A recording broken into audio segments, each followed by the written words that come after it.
Hello and welcome to architecture informal. आज के video में हम देखने वाले हैं part 2 of principles of design. ये नाटा का बहुत ही इम्पोर्टेंट टॉपिक है और चलो शुरू करते हैं।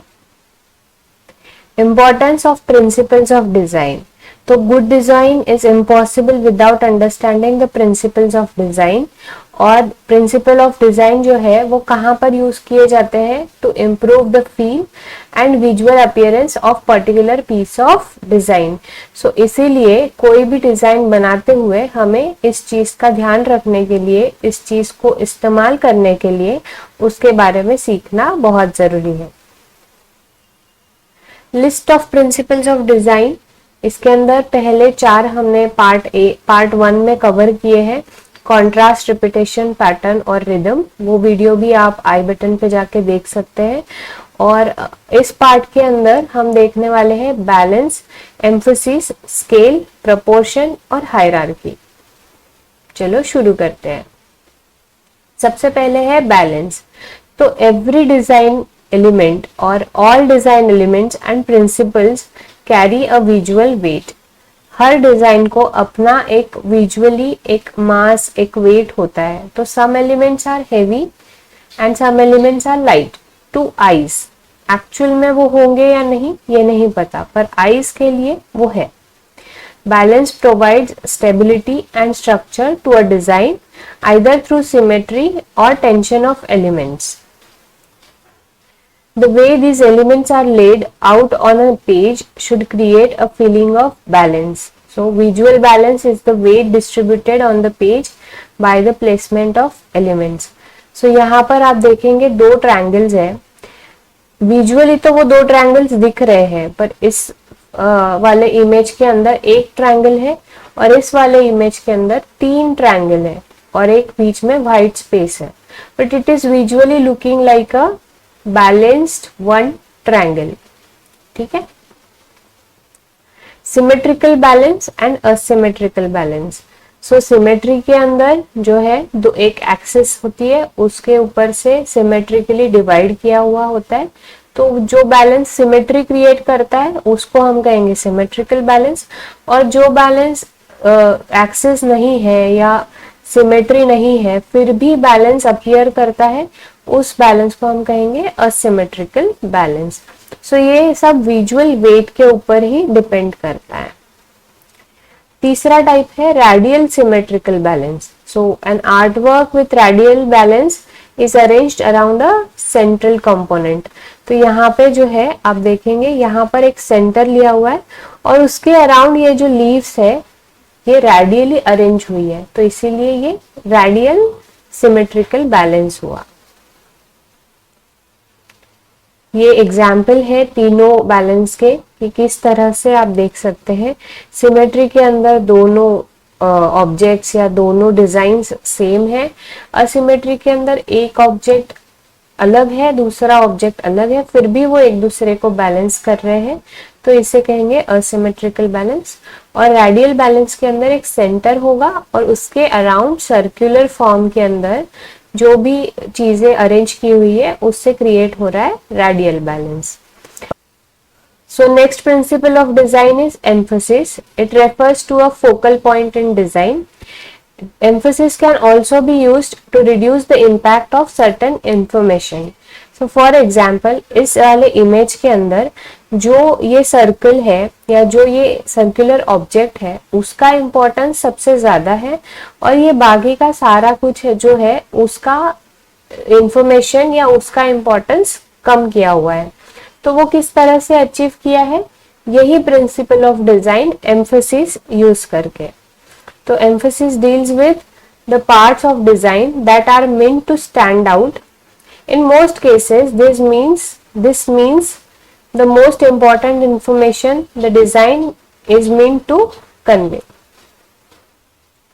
Sometimes emphasis might seem similar to contrast, but it's not quite the same. तो contrast और emphasis में क्या difference है? contrast में 2 elements exactly opposite होते हैं। It's not necessary कि वो 2 elements emphasis create करें, पर समटाइम्स अगर कॉन्ट्रास्ट एक ही एलिमेंट पे है और बाकी सब अलग है, तो that can create a emphasis. तो adding emphasis to an object creates a focal point. तो एम्फेसिस के अंदर सबसे फॉरमोस्ट इम्पॉर्टेंट चीज है कि एक चीज फोकल पॉइंट होगी और बाकी सब नॉर्मल होगा। और कॉन्ट्रास्ट के अंदर इम्पोर्टेंस सभी एलिमेंट्स को सेम हो सकता है, ठीक है। तो ये है एम्फेसिस के कुछ एग्जाम्पल। इस वाले इमेज के अंदर सारे ही हेक्सागॉन्स है, लेकिन यहाँ पर एक कलर की वजह से ये हेक्सागॉन एम्फसाइज हो रहा है, फोकली उसको इम्पोर्टेंस ज्यादा मिल रही है। उसी तरह यहाँ भी सारे ही सर्कल्स है, लेकिन एक सर्कल जो है वो पिंक कलर में आया है, तो उसका इम्पोर्टेंस अलग से दिख कर आ रहा है। अब यहाँ पर जो है सारे आर्चेस सीधे बने हुए हैं और ये वाली आर्च जो है उल्टी बनी है और फोकल पॉइंट क्रिएट करने के लिए उसको पिंक कलर भी दिया हुआ है। तो इस तरह से आप एम्फोसिस अपने डिजाइन में ला सकते हैं। उसके बाद है स्केल।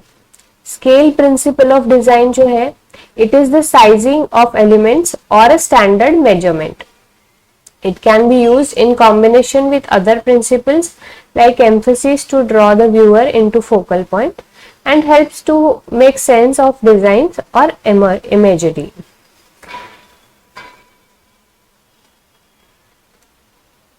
तो ये कुछ एग्जाम्पल्स है स्केल के।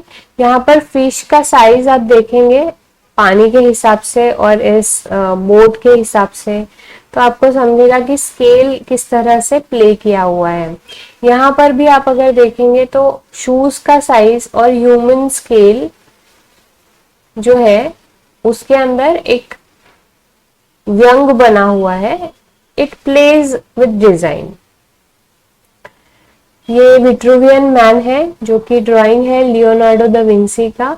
और स्केल के बारे में जब भी बात करते हैं तो विट्रुवियन मैन जो है उसका फोटो जरूर आता है, तो इसका अलग से इम्पोर्टेंस है। इसके बारे में भी अगर और जानना है तो आप कमेंट्स में जरूर बताइए। नेक्स्ट है प्रपोर्शन। प्रपोर्शन एक ऐसा प्रिंसिपल ऑफ डिजाइन है जिसका कि रिलेशन साइज ऑफ एलिमेंट्स के साथ में है, ठीक है। तो जो भी दो एलिमेंट्स हैं वो एक दूसरे के साथ किस प्रपोर्शन में है वो जानने के लिए ये प्रिंसिपल ऑफ डिजाइन सबसे इम्पोर्टेंट है। तो proportion signals what's important in a design and what isn't. Larger elements are more important, smaller are less. तो प्रपोर्शंस की बहुत सारी थियरीज है, जैसे गोल्डन रेशियो है, रूल ऑफ थर्ड्स है। तो ये जो थियरीज है इसके बारे में भी अगर आपको जानना है तो कमेंट्स में लिखिए, मैं और एक वीडियो लाऊंगी। तो ये जो प्रपोर्शन है ये गोल्डन रेशियो है। इस प्रपोर्शन के हिसाब से ये ट्विटर का जो लोगो है वो किस तरह से बनाया हुआ है ये इस इमेज के अंदर दिखाया है। Hierarchy. Hierarchy is a system in which people or things are arranged according to their importance.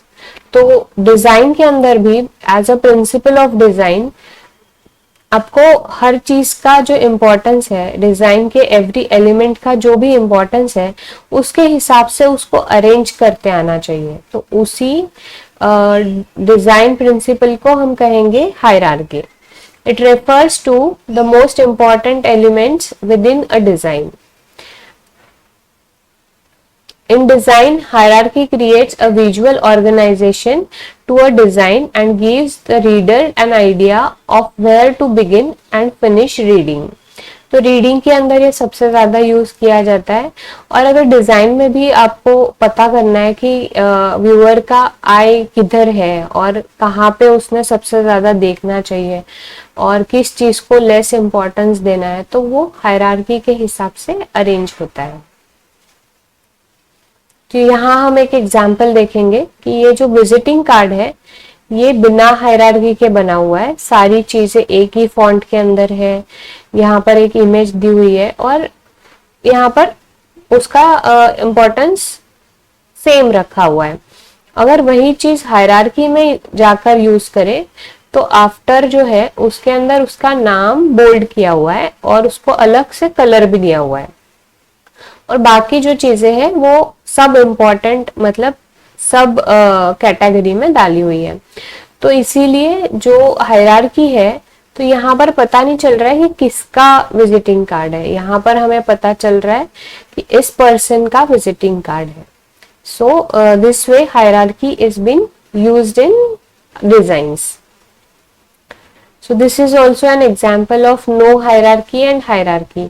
तो अगर सिंपली नुस्खा लिखा हुआ है तो देखने में या पढ़ने में मजा नहीं आता, पर वही अगर थोड़ा कहीं बोल्ड लेटर है, कहीं पर कलर चेंज किया हुआ है, कहीं फोटो ऐड की हुई है, तो वो पढ़ने में एक इंटरेस्ट क्रिएट होता है। तो वो इंटरेस्ट आप हायरार्की से क्रिएट कर सकते हैं। तो इसी के साथ principal of design part 2 ends here. और अगर आपको ये वीडियोस अच्छे लग रहे हैं तो इसे लाइक शेयर कीजिए, सब्सक्राइब कीजिए, और आपको जो भी कुछ जानना है उसके बारे में कमेंट्स में बताइए, ताकि हम उसके बारे में और रिसर्च करके वीडियोस लेके आ सकें। अगर आप नाटा का प्रिपरेशन कर रहे हैं तो हमारा टेलीग्राम कम्युनिटी भी जरूर ज्वाइन कीजिए, डिस्क्रिप्शन में उसकी लिंक दी हुई है। Thank you so much for watching. Keep learning, keep exploring. Thank you.